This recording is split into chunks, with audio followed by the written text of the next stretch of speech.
كل طول البقاء فيها وللموت فيهم دبيب وللدهر شد على أهله فبين مشت ونبل مصيب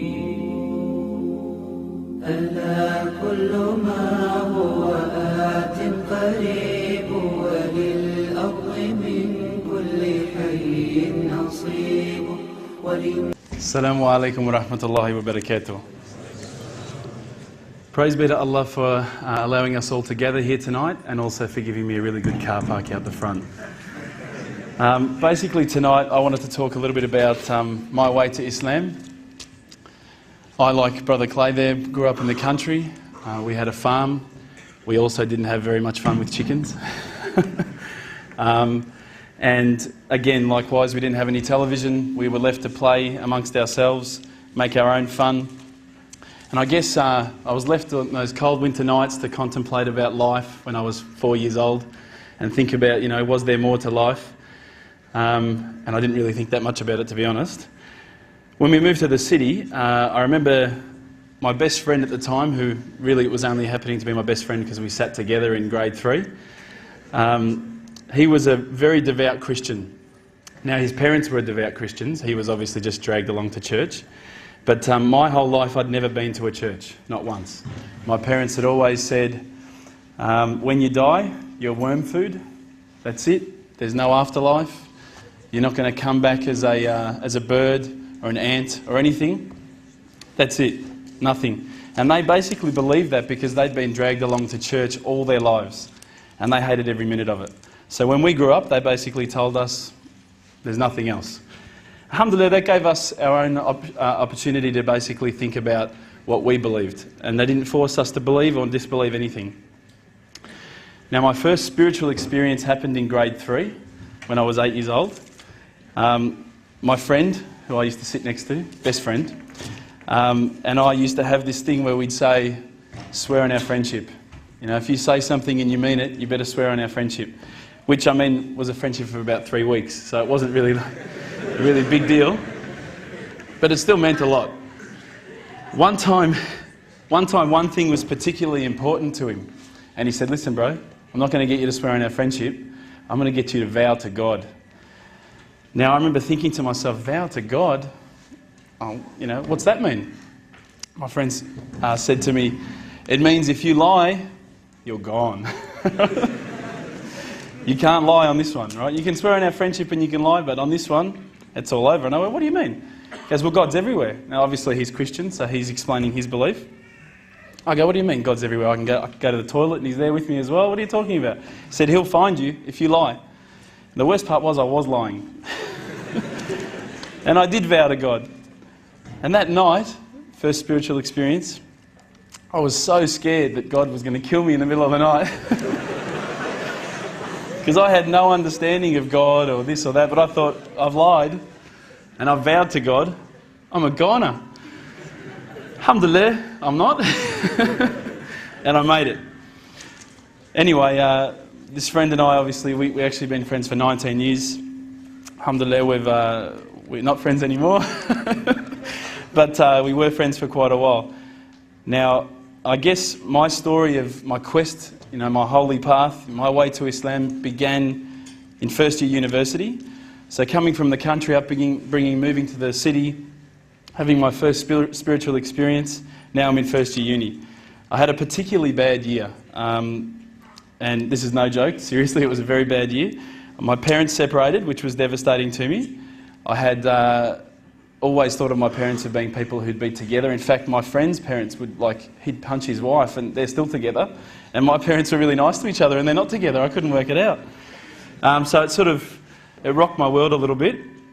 I had 2 car accidents. I'd just gotten my P plates. Now, I'm a much better driver now. But I had 2 car accidents in 1 week. It was a pretty crappy car, so it didn't really matter that much. I had some problems with the police as well. I won't go into those details. Inshallah, there's no one here from the police. My dog died, which I was particularly upset about. I love that dog. And sadly, I had a friend pass away. He had cancer, and I watched him slowly die over the period of about 8 months. I think at that stage I started to think to myself, is this really all there is? Is this all there is to life? We're born, we eat, watch TV, die, that's it? I was pretty unsatisfied with that explanation, so I guess I started a holy quest, and I started thinking, I'm going to find out for myself what the real truth is, the truth for myself anyway. And naturally, as an Australian, as an Aussie, first thing I'm going to think of is go to a church. That's religion, you know, let's go to a church. My friend, again, very devoutly Christian friend, recommended I go to a particular church. I talked to the priest there. Well, actually, he's a pastor because of the particular sect that they're of. And I would talk to him about religious, I guess, questions that I had. And I kept finding that I was getting a lot of opinion. And he recommended that I go along to a church camp. I got a bit nervous, right? But alhamdulillah, nothing else happened except some fun. We went along to this church camp. I'm not meaning to offend anyone here, by the way, okay? We went along to this church camp, and everybody was singing so much, I couldn't believe it. I didn't know any of the words that anyone was singing. I didn't know any of the notes to hit or whatever. I felt pretty stupid. But it was a really nice camp. Everyone was really loving. Everyone was really nice to each other. Everyone kept on telling me that God loved me, and I kept on thinking, God killed my dog. He doesn't love me. One night when we were in this church camp, I remember that we were in tents and we all snuck out, as you do. And we went down, there was a lake not far from where we were camping. And we all sat down and we were talking about ghost stories. And I swear to you, this is what we believed, we could see across the lake the Grim Reaper. I mean, obviously the Grim Reaper's going to come to a church camp. That's where he's going to go. And we all, absolutely were so frightened, we all ran back to our tents. And we told everyone the next day. And to be honest with you, I don't think I really did see it. I just wanted to fit in. So I was saying, yeah, it's over there, man, run. But at the same time, I don't think I actually saw anything. But what I realised at that stage was that all of these guys were the people on the camp were sort of searching for something more spiritual than they had. And so they were inventing these sort of ghosts and things because obviously I think that the sort of spiritual nature of the camp just wasn't there for them. From there, I guess, I'd sort of talk to some of these Christians and I'd talk to certain people and, I thought it was really nice what they were saying. There were some beautiful teachings in the Bible. I still believe there are beautiful teachings in the Bible, but I didn't find what I was looking for. At that time, I was working in a service station. You've probably paid me for some fuel in the past. It was quite a while ago, but I'm sure you have. And I was working alongside a Hindu. Now, we're not talking Apu from The Simpsons or anything like that, but lovely guy. He was studying as well at the same university, at this university, at Melbourne Uni. And we would have these deep theological debates at about midnight while people were buying their gas. They were taxi drivers, this and that. And one of the things that I kept on asking him is, talk to me about all these gods. I don't understand. How come you have to have all these gods? He goes, no, well, there's all these gods and there's a certain number of gods that are more powerful. I said, but seriously, bro. What's the deal with the guy with the elephant head? Come on, he's got a few arms, he's got an elephant head. Come on, what's going on there? You've got lions' heads, tigers' heads, eagles' heads. They're all so much better than the elephant's head. Why did he pick that one? And he didn't find it very funny. But again, I kept on, I was taunting him a little bit, but I was trying to find the truth. Another friend of mine is a Mormon, and that's the Church of the Latter-day Saints. And I found that this religion was actually a lot closer to what I thought a religion should be. These guys don't drink. They have dress codes. They obviously have to be quite modest. They don't drink caffeine, so Coke's out. So if anyone here likes Coke, forget it. Don't be a Mormon. You can't drink it. That's not the only reason, but anyway. Again, I went to their house. We had dinner, beautiful meal. And then they said, listen, let's all kneel on the floor and pray. And I thought, oh yeah, that's quite nice. It was a nice meal. I should probably thank someone for it. So we knelt down, and then everyone started singing again. And I thought, what is with this singing, man? They're not telling me the words, I'm just going, it's terrible, it's terrible. And I thought I had a good voice, but I know I don't now. I also investigated Judaism. Now, as Brother Samir mentioned, my name is Reuben, and you've probably seen at the end of movies, you've seen Reubenstein or Reubenberger or all these sort of things. They probably thought I was Jewish, right? Because they were really nice to me at the start. But again, after I kept on asking questions, I just didn't find what I was looking for. Then I looked into Buddhism. Now, I really liked Buddhism. I thought this was great. You get to relax. You get to be one with yourself. Now, I really enjoy being one with myself and relaxing. But again, what I sort of started to find was that this is not so much a religion of God, but just a good way to live. It's a nice way to live. So I went and spoke to my friend, this religious Christian friend of mine, and I said, look, I've investigated all the religions and I can't find what I'm looking for. And he said to me, well, what have you investigated? And I said, oh, well, look, I've investigated Christianity, I've investigated this ism, this, that, all the isms. And he said to me, you've actually missed out one. I said, no, I don't think so. I think I've pretty much covered everything. He goes, well, what about Islam? And I went, Islam? Okay. Mate, they're terrorists. I'm not going to investigate Islam. They're crazy. No way, you know. But lo and behold, alhamdulillah, I found myself walking into Preston Mosque one day. I was very nervous parking my car in the car park. I thought it might explode. I walked in through the doors. I looked around. There was hardly anyone around. I thought, good. I walked straight across the prayer rug with my shoes on. I walked straight past the brother praying. As he went into sujood, I almost stepped on his head. I had no idea, right? I walk across and I stopped. Abu Hamza came out of a door. That's the brother who just introduced us before, Samir. And I thought, this is it. I'm about to die. I've seen this guy before. I've seen him on the news. I can't believe I come here looking for answers and I'm going to die. This is not fair. But, alhamdulillah, the first words to come out of Abu Hamza's mouth were, how you going, mate? Now, he looked like he just walked out of the Sahara Desert, right? He had a beard down to here. He was wearing a dress that I thought it was a dress, right? But I wasn't going to tell him it didn't look good. No way. All he needed was a can of VB and he could have been, how you going, mate? One of the boys. So, alhamdulillah, he was very welcoming and I was very thankful. I was quite frightened, even though I'm twice his height. We basically then sat down and I talked to the brothers. There was a couple of brothers that were always quite regularly there during the day when I could make it, in between my lectures when I do enter them. And we used to sit down and we'd talk about the different sort of questions that I had and the things that I wanted to know about Islam. They were very hospitable. I kept on getting cups of tea, biscuits. Now, no other religious sect had done this for me, right? So I was quite impressed. And I didn't just come back for the biscuits, I also came back for the knowledge. Now, as an Aussie, I was not used to this level of hospitality, I should say. I'm not sure, I don't want to offend anyone again, but as an Australian, if you offer someone a cup of tea and they say no, you go, okay. These guys wouldn't take no for an answer. Would you like a cup of tea, bro? No, thanks, bro. Are you sure? No, I'm right. Are you sure, bro? I'll go get one. No, I'm right, bro. No, I'm getting one anyway.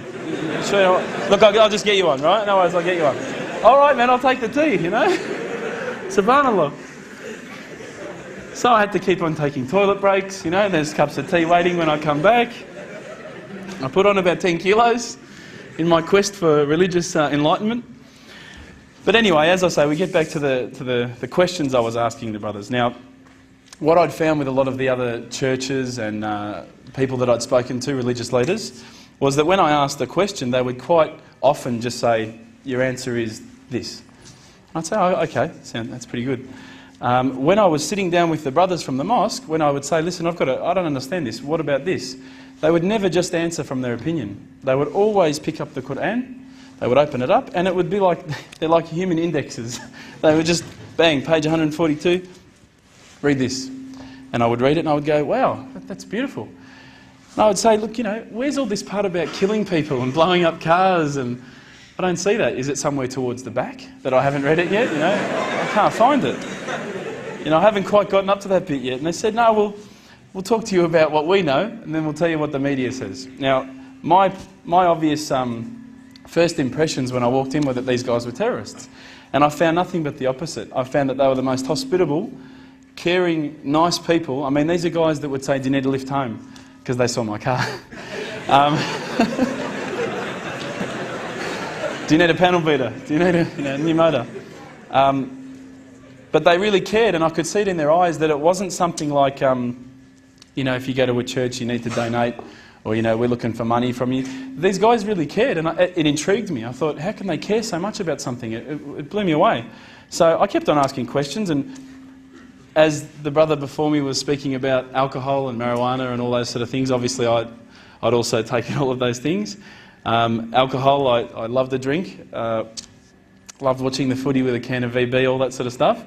But I asked the brothers, I said, look, I know that in Islam we can't drink alcohol. Well, you can't drink alcohol. And I remember speaking to them, and they said, look, Islam is not just a religion for yourself, it's also a religion based on a whole social community. Just because some people might be able to say, I can just have a drink of wine with dinner and that's it, doesn't mean that everyone can do that. At the same time, some people only have a drink and next thing they've drunk 10, they're driving a car and they've run over some poor kid on the road. So the fact that Islam has this social conscience, it's saying there are some that are going to abuse it, some that aren't. Prevention is better than cure. Rather than try and look at something that we can cure later on, Allah knows we're going to abuse it, right? And let's face it, people with alcohol, they abuse it. And I was a security guard for quite a while. I saw a lot of people abusing alcohol. So alhamdulillah, I started realising that Islam is not just about each individual, it's also about a community. I also asked questions about the hijab and why couldn't I wear it.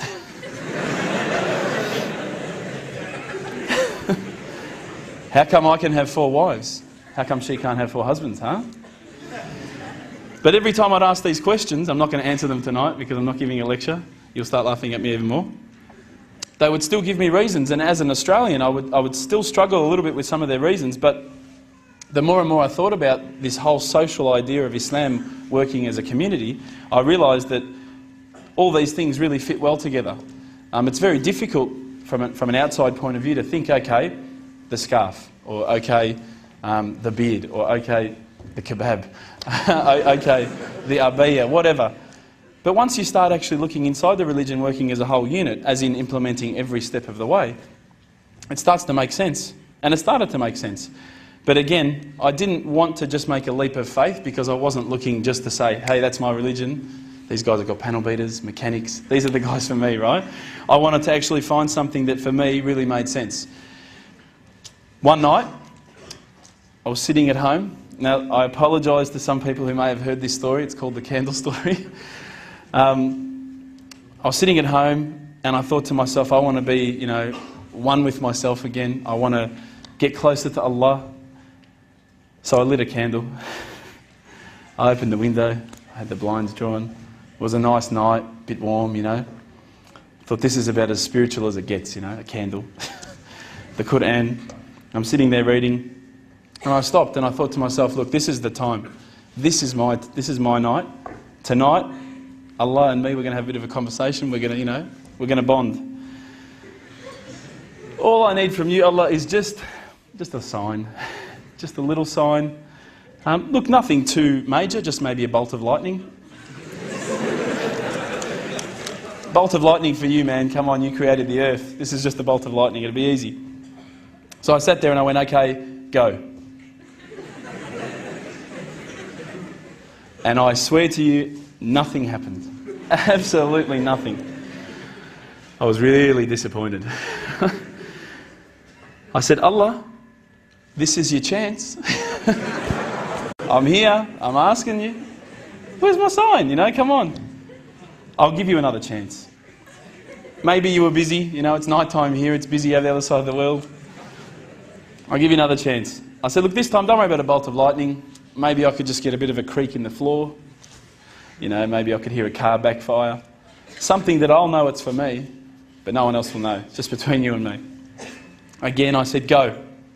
I'm waiting. And I waited. I think I waited about a minute. And that felt like a long time at the time. And nothing happened. Absolutely nothing happened. And I was really disappointed. I thought, I'm like on this cliff, I'm on the edge of a cliff, I'm about to jump into Islam, and I just haven't been pushed, I haven't taken that little leap. So I thought, look, I'll keep reading Quran and I'll talk to the brothers, I'll say that I spoke to Allah and He didn't answer me. Didn't even get an answering machine, nothing. So I turned the Quran, turned to the next page where I'd finished off. SubhanAllah, the very next verse that I read, for those of you who ask for signs, have we not shown you enough already? Look around you at the skies, the stars, land, the oceans. These are the signs for the people of knowledge. SubhanAllah. Straight away, my whole world changed. I was staring at the Quran. I was just in shock. I couldn't believe that I'd been so arrogant to ask for my own specific sign when the signs had been around me all the time. There's a creator because there's a creation. So I closed the Quran. I had the best night's sleep, I got to tell you. I went straight to the mosque the next day. Alhamdulillah, Abu Hamza was there again. I said, Abu Hamza, this is what's happened to me. He said, that's it, you become a Muslim today. There's no mucking around with Abu Hamza. I said, but wait a second, I just had a zinger burger with Jude on the way here, you know. I've got to brush my teeth or something. I heard we can't eat ham, you know, what's going on? He goes, don't worry about all that. Yallah. So, but when I walked into the mosque, the people just started pouring in. And I went, SubhanAllah, look at this religion. You know, I've been to churches where there's, 20 people, 30 people, 50 people. There was about 1,000 people that night. And I thought, this is amazing. This religion is truly the religion of choice.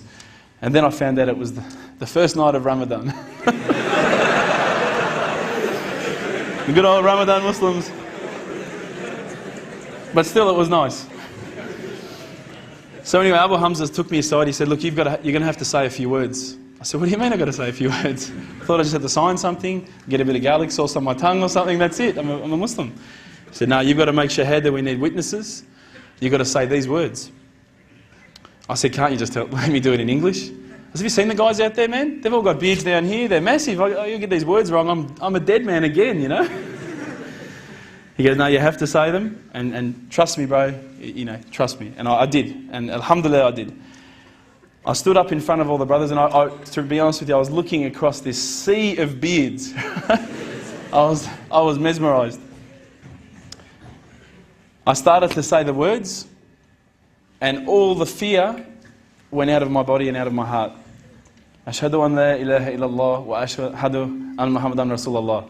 And I felt like a shower had been turned on inside, and my whole body had been flushed clean. And trust me, I needed to be flushed clean.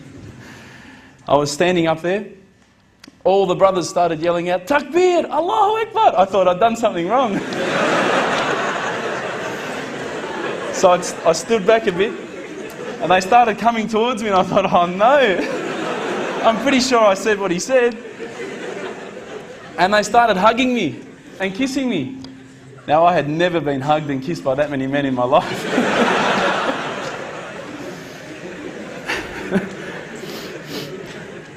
But I felt the brotherhood. Straight away, I could see people had tears in their eyes. And subhanAllah, I had tears in my eyes. And I sat there with people, and I spoke to people I didn't even know, I'd never met before in my life. And they were talking to me as though I'd known them for 30 years. And it was that day, that point in that moment that I realised I had more brothers, more sisters than I could ever have imagined. And good brothers and sisters, not bad ones, I'm talking good ones. SubhanAllah, I sat there maybe, I don't know, I can't remember how long, just talking to people. They were asking me questions. I went home with such a beautiful feeling because I knew at that stage that I had a clean slate. It was my chance now to start again, to forget about the drinking, to forget about marijuana, dope, whatever, anything else I'd done in the past, and to start doing good things. I wouldn't say I always have done good things. I've tried my best. Sometimes we do stray.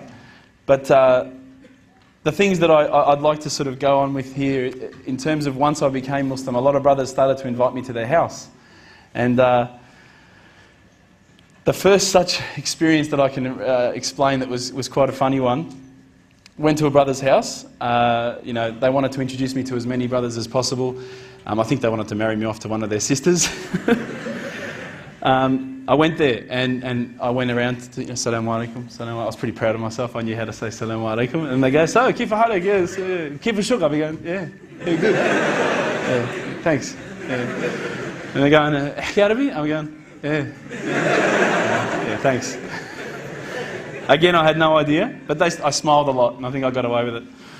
So I'm sitting there, and they started talking amongst themselves, in the lounge room. They call it a salon, right, because you've got the Franco Cozzo chairs everywhere. And I'm sitting down, again, no offence. I'm sitting down, and they started raising their voices to each other. I thought, what's going on here? They started screaming at each other. I thought, oh my God, I'm going to be on the news. So I thought, it's up to me. I'm going to break this up. So I got up and I said, everyone calm down. And my mate said, be quiet, they're just talking. And it was at that moment that I realised Lebanese people don't mind raising their voice just to be nice. Ever since then, alhamdulillah, I've met many brothers, many sisters that I'm proud to say are true brothers and sisters to me. My family as well were quite strange towards me when I first became a Muslim. I didn't actually tell them for about the first maybe 6 months, until one day Mum caught me praying. I said I was cleaning the floor. So what's that? Oh, that's it. And then I told her. Mum was easy to convince. She went, well, and my mum's a beautiful lady. She said, whatever makes you happy, son. And that was beautiful. But my dad and my sister were very different. My dad was like, what? Have you got an AK-47? Have you got any grenades? I said, no, I'm not getting them till next week. It's all right. My father, I think, originally thought that I was going to be very strange towards him. Being separated from my mother, at that stage he had a girlfriend. He felt that I wouldn't approve. It was quite strange. It was a bit of a role reversal. I felt like his father, and he was the son. What my dad actually said to me one time, which was quite a nice thing, he said, look, as much as I don't know that I could ever believe what you believe, it's made you a nicer person. And as the other brother mentioned, obviously the fundamentals of Islam is that we have to respect our parents. Now, whether our parents are not Muslim, we still have to respect them, just as we have to respect our neighbours, respect anyone. And I was actually a lot nicer to my parents. I was kind of like, get out of my way, I'm going out with my mates, see you later. And my dad's car broke down and he called me and I could come and pick him up. He was wrapped. And he said, ever since you've become a Muslim, you're a lot more reliable. I said, inshallah, this is a Muslim trait, not a Lebanese trait. My sister also had a bit of difficulty with it. And again, I think it was centred around how's he going to think about us? What's he going to think of us? Once I explained to them that I'm not here to push my religion upon you. I'm just here to live my life. It's up to me, between me and Allah, how I'm going to do things. My sister actually now starts to agree with some things that I talk about. She buys halal meat when we go over, alhamdulillah. My mum only buys halal meat. I think we're keeping most of the butchers in, they're keeping them, they can buy boats now, they can buy cars. All of my parents and everyone are buying halal meat. They actually say it tasted better. But obviously we know that there are reasons as to why we buy halal meat, not just because it tastes better. Ever since then, I've been a lot happier. Things don't seem to get you down as much when you realise there's another purpose for you, that you're not just here to die, you're not just here to do 9 to 5 every day, work, go home, go to sleep, watch TV. Even just getting up and praying like the Fajr and praying each 5 prayers in the day, you feel like you've accomplished something. In Ramadan, again, you don't do much in Ramadan because you're starving, but at the end of the day, when you get to break your fast, you usually do it with your family. I was always one to sort of love family, but I never had much. And ever since I became Muslim, I was sitting at tables with 30 people. I was sitting on the floor with 30 people. Alhamdulillah, the feeling of brotherhood and community, I can't explain it to anyone who's never felt it. The only way I can say it is it's as though as soon as you shake someone's hand, they touch your hand and say, Assalamu alaikum, and you say, Wa alaikum salam. It's as though you could give them the keys to your house or your car. You can trust them explicitly and implicitly. You don't have to worry that they're going to go behind your back and steal your video recorder or anything like that, because you have that full trust. You know that there's that brotherhood bond. What I started to find was that I started losing my actual friends that I had before I was a Muslim and gaining a whole lot of new friends. I had friends saying to me, my old friends that is, saying, you're no fun anymore, bro. You don't want to go out and drink anymore. And I'd be saying things like, well, drinking's no fun, let's do this instead. But they still wanted to drink. And slowly but surely I lost most of my friends. But they weren't really my friends, I found in the end. Alhamdulillah, I gained all these new brothers. They're still what I consider friends. And inshallah, if you haven't felt the feeling that I'm talking about, I sincerely hope it happens to you at one stage in your life. I encourage you to investigate all the religions, and particularly Islam. I would say that one of my favourite verses, I'll end with this verse, is a particular verse that says, "Let there be no compulsion in religion, because the truth stands clear from error." Assalamu alaikum.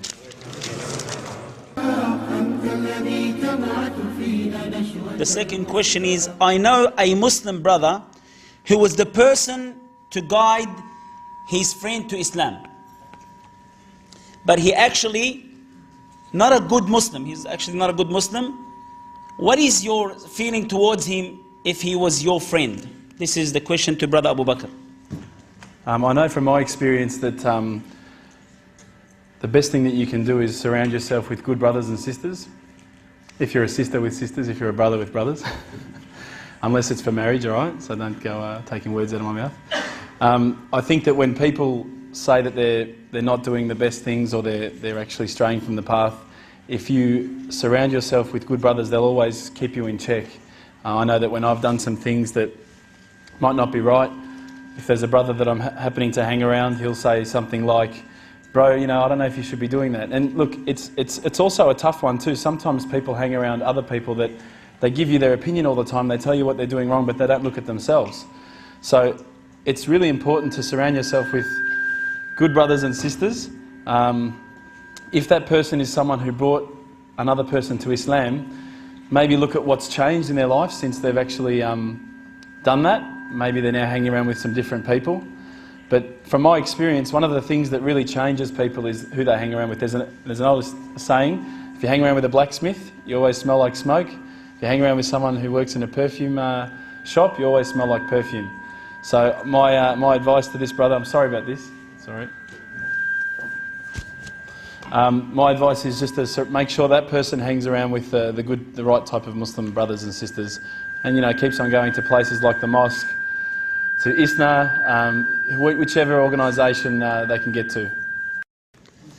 What can you tell those who were born in Islam and do not practice Islam? On the note of people that are born Muslim but don't practice, it's something that really saddens me, because it took me 19 years to find Islam, and then you have people who grow up in a Muslim household. There's no alcohol, well, you know, you'd hope. They're praying together. You know, the family, inshallah, is sitting down and talking about Islam, talking about stories, narrating hadith. I can't imagine why someone growing up in that environment would stray from the path. The only thing I can think of is that this is that's not what's happening. That people aren't talking about the stories of the Prophet. I mean, we want to watch things like Gladiator, which is very entertaining, by the way. But we don't watch something like, The Message with our kids. We don't watch Islamic movies or lectures because that's classified as boring. So for me, it's very sad to hear that someone who is brought up in a Muslim household no longer values their faith, or doesn't pray, or doesn't fast, doesn't talk about Islam. When I talk about Islam with other people, I mean, I might bore people sometimes, but it's the best thing you can talk about. There's a brother in the audience, I'm looking at him now. He comes over, we sit, we debate for hours, you know. I always win, but because you can't say anything now, bro. But alhamdulillah, you know, there's nothing better you can talk about. Why waste your time to, did you see Arnold Schwarzenegger in that movie? Oh, he's sick, mate. See his muscles? That's boring, you know. Imagine talking about some of the hadith. Those stories are 10 times better than any movie you'll ever watch. So it saddens me to think that. I guess one thing that we do though, and I think this is our own failing sometimes, I've done it, is we're quick to judge. And you'll see a brother and you'll think, he doesn't pray. He's a nonsense Muslim, you know, he doesn't really do much. But you can't really see what's inside each person's heart. And he might not pray, but all he might need is a little bit of guidance. And he might be the best of Muslims. When I walked into the mosque that day, all Abu Hamza would have had to do is, "What do you want?" And I would have never become a Muslim, never. I would have walked out of there and thought, they're just like everyone else. But the fact that he came in with open arms, "Can I help you, bro?" That's what led me to investigate further. With these people that you say don't practice Islam, what I found too also is that some of these kids, you think they don't know anything about Islam. You know, he's hanging around the corner with his mates, they're doing burnouts or whatever. Then you quote an Islamic verse and he finishes it off. They know the rest of the verse. They know more Arabic than me anyway. And I know a little bit. And we keep on looking at the 5% that they're wrong and forgetting about the 95% that is good in them. So my advice is, if you see someone who you think's not practicing, look at yourself first, see if you're practicing first, because even if they're not doing one thing, maybe they're doing 10 others that you don't know about. Maybe they want to look tough in front of their mates and then at night they're reading Quran. How do you know? So I would give them a chance. I would still treat them with the same respect that you would treat anybody else or anyone else. I mean, you treat a Christian, your work colleagues, your neighbour with more respect than you sometimes treat your own brothers and sisters. If we take the time to treat our brothers and sisters with the respect that they deserve and educate them, sit down, talk about hadith. You know, some of the stories, I tell you, some of them have brought tears to my eyes. I remember one particular story. I remember when I heard it, I thought about the way we are today, and I thought, when are we ever going to return to this kind of Muslim character? The story of Muhammad sallallahu alaihi wasallam, where he was walking to the mosque. Every time he would walk to the mosque, an old lady would throw her dirty water or dishwater onto him. Now, what would you do? Seriously, what would you do? You'd go over there, you'd kick her door in, you'd throw her out the window. Oh, that's what I would think of doing. But what did he do? He probably, you know, said, Alhamdulillah, and continued to walk. Subhanallah. Then the one day that she didn't do it, what did he think? He didn't think, aha, she's gone. Yes, he thought, she must be sick. There must be something wrong. I better check if she's okay.